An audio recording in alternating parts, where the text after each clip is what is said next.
राजद के पूर्व अध्यक्ष परवेज खान ने थामा एआईएमआईएम का साथ।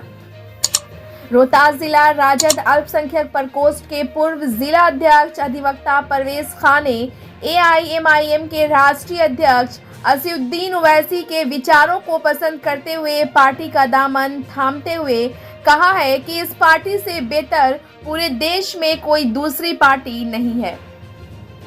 पार्टी के राष्ट्रीय अध्यक्ष असीउद्दीन ओवैसी सिर्फ और सिर्फ देश हित और राष्ट्र हित की बात करते हुए देश को मजबूत करना चाहते हैं। उन्होंने कहा कि हमारे राष्ट्रीय अध्यक्ष जनाब ओवैसी देश के संविधान के उसूलों पर चलते हुए संविधान को बचाना चाहते हैं। हमारे देश के वैसे लोगों की आवाज को पार्लियामेंट में उठाते नजर आते हैं जिनकी आवाज को दबाने की कोशिश की जाती है। यही वजह है कि कल तक एआईएमआईएम सिर्फ और सिर्फ हैदराबाद तक महदूद था, लेकिन आज पूरे देश की आवाज बनता नजर आ रहा है। आज उनके बगैर पार्लियामेंट बिल्कुल सुना नजर आता है जब वे पार्लियामेंट में मौजूद नहीं रहते हैं। अधिवक्ता परवेज खान ने कहा कि जनाब ओवैसी के बहुत सारे खूबियों को देखते हुए मैंने उनके उसूलों पर चलते हुए पार्टी का सदस्य बना हूं, ताकि बिहार में भी एआईएमआईएम को मजबूत करते हुए आम प्रदेशवासियों की आवाज को बुलंद किया जाए। ब्यूरो रिपोर्ट, बिहार दर्शन।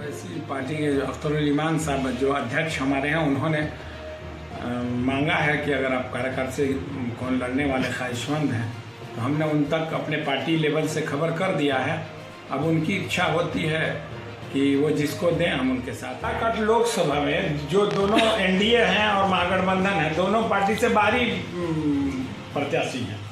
एक उजियारपुर के, एक चेनारी के हैं। तो मैं अपने पार्टी के सुप्रीमो से मैंने कहा है कि आप काराकाट के किसी सदस्य को दिया जाए, काराकाट के बेटा को दिया जाए, काराकाट समाज का नाम दिए हैं और 2 आदमी में पार्टी जिसको बना दे वो प्रत्याशी है। फिलहाल प्रबल दावेदार जिला पारिषद श्रीमती प्रियंका चौधरी जो अमियामर की हैं, रहने वाली हैं, नौसरीगंज पश्चिमी के जिला पार्षद, वो प्रबल दावेदार है। तो आपका बहुत बहुत धन्यवाद जो हमसे आपने साक्षात्कार किया, इसके लिए हम आपके बहुत आभारी हैं। ओवैसी की पार्टी हमने ज्वाइन किया है, कोई बुरा बात थोड़े है। पार्टी कोई में आदमी आज़ाद है, हिंदुस्तान आरजेडी में रहा है। पूरे रोहतास में 7 विधानसभा का सीट था, आरजेडी ने किसी भी मुसलमान को टिकट नहीं दिया। जब मुसलमान को इसी रोहतास में एमएलसी का देने आया टिकट की बारी, तो पंडित जी को दे दिया। तो बताइए कि हम लोग वोट दें, माई समीकरण मेरा, 100% वोट मेरा, बाबा जी को बनाइएगा एमएलसी और हम आपके साथ क्यों रहे। मुख्य वजह यही है कि हमारे आरजेडी के 4 फाउंडर थे। शिवानंद तिवारी जी थे, उनका पुत्र भी बन गया विधायक। कांति जी थी, उनका भी पुत्र विधायक बन गया। जगदास चाचा थे, उनका भी पुत्र विधायक बन गया। वो हमारा मियाँ इलियास हुसैन उसका बेटा को तो मुख्यमंत्री महोदय, जिला प्रभारी महोदय, सुप्रीमो महोदय के दोस्त का बेटा था, उसको भी टिकट नहीं दिया। कुल मिला के आरजेडी पूरे मुसलमानों को इग्नोर करती है। उनके शहाबुद्दीन जैसे वफादार आदमी के जब वो नहीं हुए तो इलियास का होंगे, और इसलिए आरजेडी से सारे मुसलमान खफा हैं।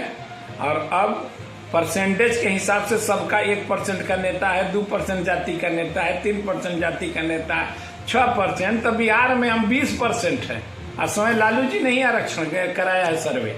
और जब 20% वाले का कोई ना कोई नेता होना चाहिए, तो हम अख्तरुल ईमान को नेता मानते हैं। अब वो नेता जिसको मान देंगे उनके साथ हम रहेंगे और पार्टी में मजबूती के साथ रहेंगे, और आने वाले चुनाव 24 लोकसभा में हम अपने पक्ष को रखेंगे।